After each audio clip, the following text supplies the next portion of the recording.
Students अब हम पढ़ेंगे टर्मिनल वेलोसिटी के बारे में। देखिए, अगर हम एक स्फेरिकल बॉडी लेते हैं, और उसको एक विस्कस फ्लूइड में ड्रॉप करते हैं, तो जब इस स्फेरिकल बॉडी को ड्रॉप करते हैं, the moment you drop it what happens, that its velocity increases because it is getting attracted towards the center of the earth because of gravitational force। तो ये ग्रेविटी जो है इसकी वेलोसिटी को बढ़ाता है, acceleration due to gravity act कर रहा है। और इसके साथ जो है क्या होता है, एक्सेलरेशन ड्यू टू ग्रेविटी के कारण वेलोसिटी बढ़ती जा रही है, पर क्योंकि वो एक विस्कस मीडियम में है, तो विस्कस मीडियम में होने के कारण उस पर दो और फोर्सेस लगते हैं। एक जो फोर्स लगता है वो कौन सा होता है, वो होता है ऊपर की तरफ लगता होता है विस्कस फोर्स, ठीक है। और इसके अलावा एक और फोर्स लगता है, वो होता है बॉयंट फोर्स, ठीक है।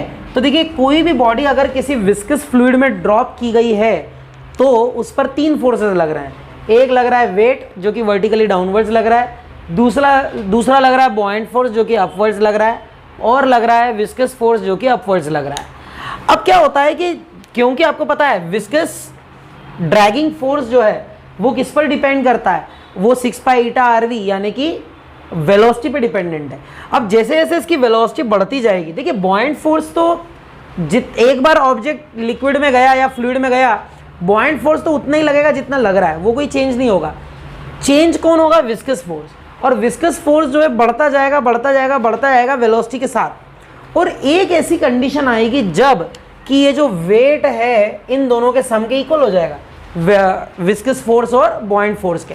और जब ये हो जाएगा तो ऑब्जेक्ट जो है वह कांस्टेंट वेलोसिटी से क्या करने लगेगा, मूव करने लगेगा, है ना। इसीलिए क्या होता है, जब किसी ऑब्जेक्ट को किसी विस्कस फ्लूइड में क्या किया जाता है, ड्रॉप किया जाता है, तो ऑब्जेक्ट जो है उसकी वेलोसिटी बढ़ती जाती है, पर एक समय के बाद, एक वेलोसिटी अचीव करने के बाद वह कांस्टेंट वेलोसिटी से क्या करने लगता है, मूव करने लगता है। और इस कांस्टेंट वेलोसिटी को क्या कहा जाता है, टर्मिनल वेलोसिटी कहा जाता है। This constant velocity is called terminal velocity.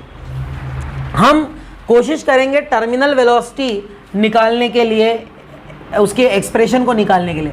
तो मोशन जो है वर्टिकली डाउनवर्ड्स है, और जैसा मैंने कहा था कि टर्मिनल वेलोसिटी के केस में क्या होगा, ऑब्जेक्ट जो है वह कांस्टेंट वेलोसिटी से मूव करने लगेगा और उस पर तीन फोर्सेस लग रहे होंगे।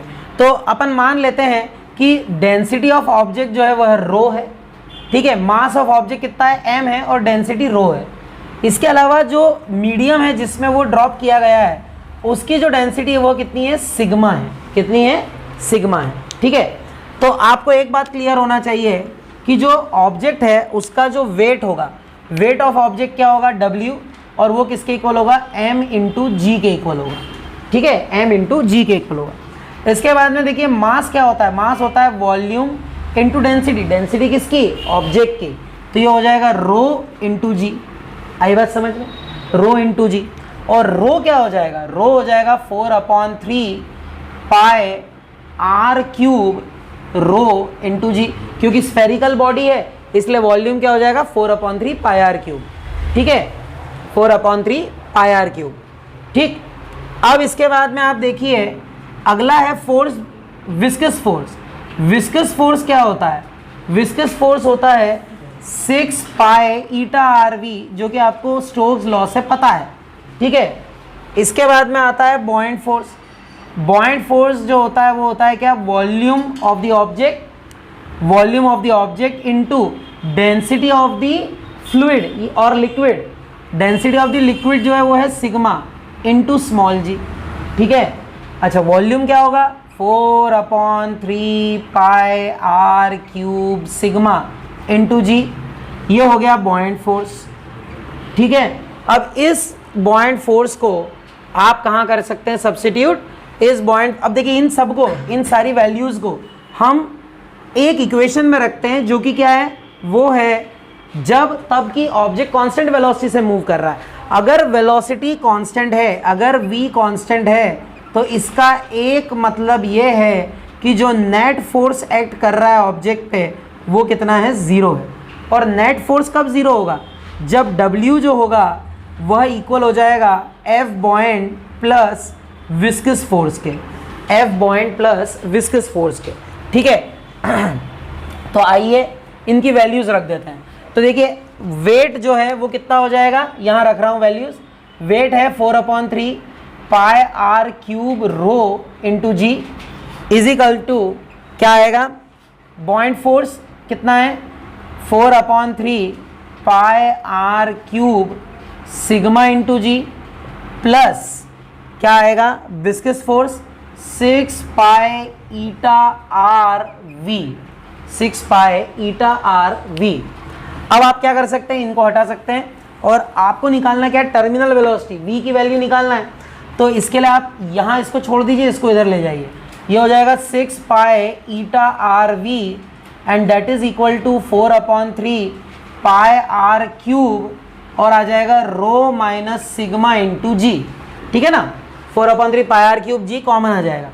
अब आप देखिए पाई से पाई चला जाएगा, 2 3 ज़ा 2 2 ज़ा, ओके। तो वेलोसिटी की वैल्यू निकालना है आपको। ये आ जाएगा 2 और r से ये जाएगा तो r स्क्वायर आ जाएगा।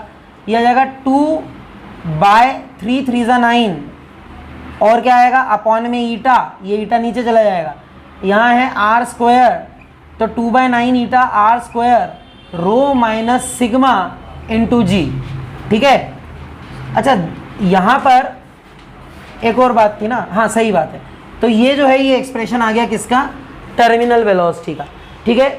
सो terminal velocity 2/9 eta R square rho minus sigma, sorry ये क्या आएगा सिग्मा आएगा, है ना, ये सिग्मा आएगा, sigma into ji.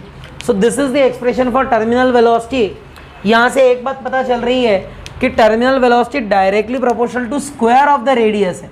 Square of the radius होने का मतलब क्या है कि अगर बड़ी बारिश की बूंद होगी तो वो तेजी से गिरेगी, छोटी होगी तो उसकी वेलोसिटी टर्मिनल वेलोसिटी कम होगी, ठीक है। और ये आपने एक्सपीरियंस किया होगा, ये आपने अनुभव किया होगा कि जो बारिश की बड़ी बूंदें होती हैं उनकी वेलोसिटी भी ज़्यादा होती है, ठीक है। अच्छा इसके अलावा रो माइनस सिग्मा बड़ा इंटरेस्टिंग है। देखिए आप ऑब्जेक्ट को गिराते हैं तो वो नीचे गिरता है क्योंकि उसको नीचे की तरफ टर्मिनल वेलोसिटी मिलती है। आप जब साबुन के बुलबुले को, है ना, सोप बबल को जब आप छोड़ते हैं तो वो ऊपर की तरफ जाता है क्योंकि उसकी डेंसिटी जो होती है मीडियम की डेंसिटी से कम होती है। तो ये जो रो है अगर वो लेस देन सिग्मा है तो क्या होगा, ये वेलोसिटी नेगेटिव हो जाएगी, यानी कि वो नीचे की बजाय ऊपर जाएगा। तो देखिए बहुत ही अच्छे कंक्लूजन आप निकाल सकते हो जब आप इक्वेशंस को ध्यान से समझते हैं। I hope it is clear to you. Thank you.